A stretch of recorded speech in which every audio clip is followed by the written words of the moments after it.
Hello សួស្តីអ្នកនរគ្នាស្វាគមន៍មកកាន់ Channel របស់ខ្ញុំបាទចិនដាណូនទាំងអស់គ្នានៅវីដេអូនេះគឺខ្ញុំនឹងបង្រៀនអ្នកទាំងអស់គ្នាទាក់ទងទៅនឹងការបង្កើត YouTube ដើម្បីរកលុយជាមួយនឹង YouTube តាំងពីកម្រិតដំបូងឲ្យអ្នកទាំងអស់គ្នាចេះពីរបៀបនៃការរកលុយបាទអញ្ចឹងអ្វីដែលអ្នកទាំងអស់គ្នាត្រូវការទី1គឺអ្នកទាំងអស់គ្នាត្រូវមាន email សិន email ជាប្រភេទ Gmail ណាអញ្ចឹងទី1អ្នកទាំងអស់គ្នាត្រូវតែមានemail អញ្ចឹងបើសិនជាអ្នកទាំងអស់គ្នាអត់ទាន់មាន email ទេអ្នកទាំងអស់គ្នាទៅបង្កើត email ជាមួយខ្ញុំអញ្ចឹងយើងទៅបើក browser មក browser ដែលអ្នកទាំងអស់គ្នាប្រើមួយណាក៏បានដែរខ្ញុំប្រើ Microsoft Edge អញ្ចឹងអ្នកទាំងអស់គ្នាអាច search មក search ថាemail បាទហើយយើង enter មកបន្ទាប់មកទៀតយើង scroll មកក្រោមមកឃើញគេដាក់ email នេះ logo email ហ្នឹង logo M ហ្នឹងចុច click មក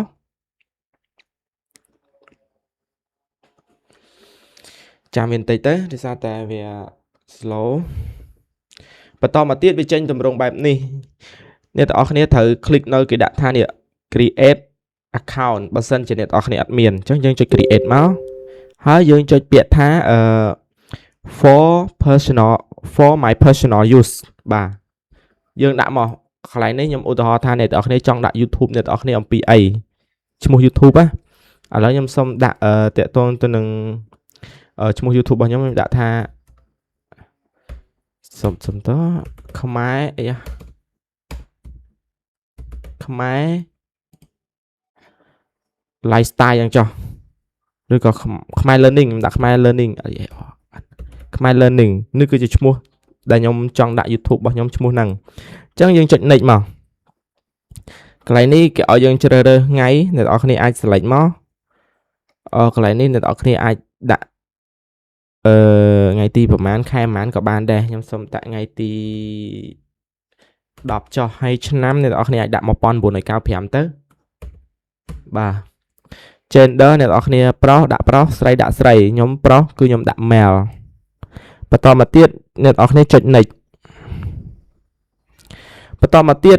កន្លែងនេះវា recommend ឲ្យយើងឲ្យវាដាក់ថា learning ខ្មែរ5អីចឹងទៅបើអ្នកទាំងអស់គ្នាចង់ custom ឈ្មោះ email អ្នកទាំងអស់គ្នាអាចចុចពាក្យថា create your own email ក៏ប៉ុន្តែខ្ញុំអត់ចង់ custom ទេគឺខ្ញុំអាច select យកនៅ email ដែលវា generate ឲ្យខ្ញុំអញ្ចឹង email របស់ខ្ញុំឈ្មោះថា learning ខ្មែរ5.gmail.com ខ្ញុំសូម copy email ហ្នឹងទុកសិនបាទអញ្ចឹងសុំតអញ្ចឹងយើងបាន email ហ្នឹងហើយបន្តមកទៀតយើង click next មកកន្លែងនេះវាឲ្យយើងបង្កើត password អញ្ចឹងយើងដាក់ password មក password នេះគឺអ្នកទាំងអស់គ្នាដាក់ឲ្យត្រូវអាក្រោមគឺវាជា confirm password បាទបន្តមកទៀតចុច next កន្លែងនេះវាឲ្យយើងជ្រើសរើសលេខទូរស័ព្ទអ្នកទាំងអស់គ្នាដាក់លេខទូរស័ព្ទរបស់អ្នកទាំងអស់គ្នាទៅចំណែកខ្ញុំដាក់លេខទូរស័ព្ទរបស់ខ្ញុំ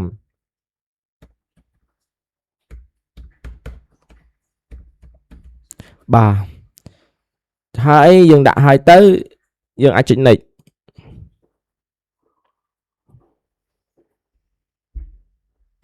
អញ្ចឹងវានឹងផ្ញើកូដមកហើយមកលេខទូរស័ព្ទរបស់យើងអញ្ចឹងអ្នកទាំងអស់គ្នាអាចទៅបើក SMS ដែលយើងបានដាក់ហ្នឹងមក0964អូខេខ្ញុំដាក់លេខទូរស័ព្ទខុសខ្ញុំសុំទោសខ្ញុំចុច back ឡើងវិញ 855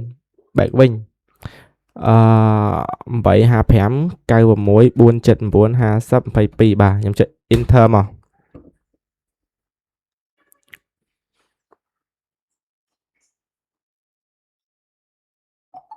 បាទអញ្ចឹងលេខកូដដែលផ្ញើមកហើយគឺ99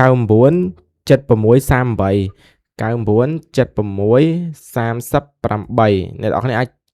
ចុច next ឬក៏ enter តែម្ដងទៅកន្លែងនេះ recovery email បើអ្នកទាំងអស់គ្នាមាន recovery email បើអ្នកទាំងអស់គ្នាដាក់បើអត់ក៏អត់ទៅ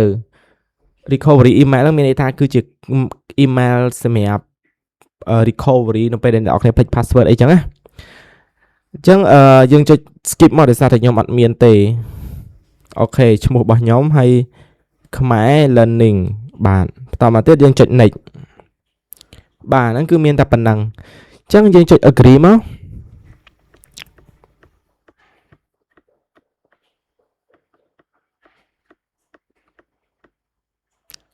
បាទអូខេចឹងគឺយើងបាន email មួយហើយ email ហ្នឹងគឺមានឈ្មោះថាខ្មែរដែលយើងដាក់មិញហ្នឹងណាចឹងយើងចូលទៅកាន់ youtube.com របស់យើងមកដើម្បី log in email ហ្នឹង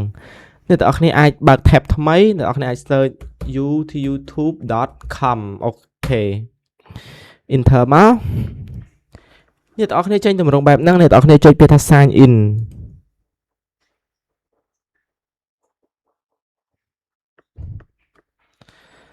អូខេ sign in អ្នកទាំងអស់គ្នាវានឹងជាប់ហើយវានឹងជាប់ឈ្មោះនេះ email របស់យើងនេះខ្មែរ learning ហើយអញ្ចឹងអ្នកទាំងអស់គ្នាចុចកន្លែង logo នេះមកនេះ logo ហ្នឹងហើយរកមើលពាក្យថា YouTube Studio click កន្លែងនេះវាជាឈ្មោះរបស់ channel របស់យើងចង់ដាក់ក៏បានឈ្មោះហ្នឹងក៏បានឬក៏ចង់ edit ឈ្មោះផ្សេងក៏បានដែរក៏ប៉ុន្តែខ្ញុំអត់សុំ edit ទេគឺខ្ញុំដាក់អញ្ចឹងកន្លែងនេះគឺវាជា handle វាជាដូចជា username របស់ YouTube របស់យើងអញ្ចឹងនៅពេលដែលគេ search ដាក់ថា youtube.com ហើយ /add ហ្នឹងទៅគឺនឹងចេញ channel របស់យើងអញ្ចឹងខ្ញុំសុំកែមកខ្មែរ learning 05ក៏បានដែរតោះអូខេអញ្ចឹងវាឃើញធីងអញ្ចឹងមានន័យថាវាអត់មាន username ជាន់គ្នាទេអញ្ចឹងយើងចុចពាក្យថា create channel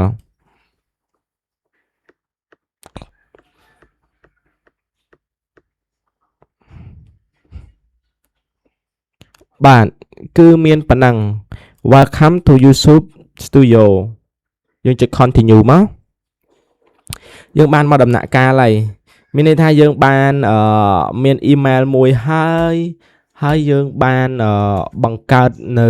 YouTube មួយទៀត create YouTube មានន័យថាយើងបានបង្កើត YouTube ហើយអញ្ចឹងខ្ញុំសុំ slash វីដេអូដំណឹងវីដេអូក្រោយគឺខ្ញុំនឹងបង្រៀនអ្នកទាំងអស់គ្នាទាក់ទងទៅនឹងការទៅរចនា thumbnail cover YouTube ដូចជា profile ដូចជាអីផ្សេងទៀតដើម្បីឲ្យ channel របស់យើងនឹងមានភាពស្រស់ស្អាតអញ្ចឹងវីដេអូហ្នឹងមានប៉ុណ្ណឹងសម្រាប់អ្នកទាំងអស់គ្នាអត់ទាន់បាន subscribe channel របស់ខ្ញុំជួយចុច subscribe channel ខ្ញុំបានម្នាក់មួយផងអូខេបាយបាយជួបគ្នានៅវីដេអូក្រោយ